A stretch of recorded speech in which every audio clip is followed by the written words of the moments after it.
Meus amores, como é que é o domingo de vocês? É o dia de descanso ou é como o meu dia de trabalho? Por cá é trabalho, gente. Todo domingo aqui. A impressão que eu tenho é que domingo é o dia que eu mais trabalho. Eu vou explicar por quê. Porque meu esposo trabalha até o dia de sábado, né? Então eu gosto de esperar ele chegar do serviço no sábado de tardezinha e já lavar as roupas dele de serviço também. Eu lavo na quinta ou na sexta-feira, mas no domingo eu gosto de lavar também uma roupa. E é isso. Vamos estender. O solzinho hoje tá bem quente, tá bom pra secar a roupa hoje. Bem bom mesmo.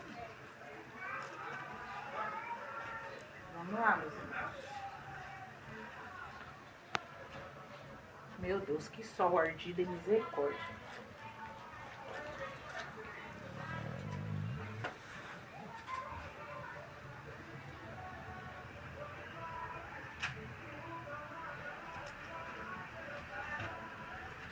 Não foi, não.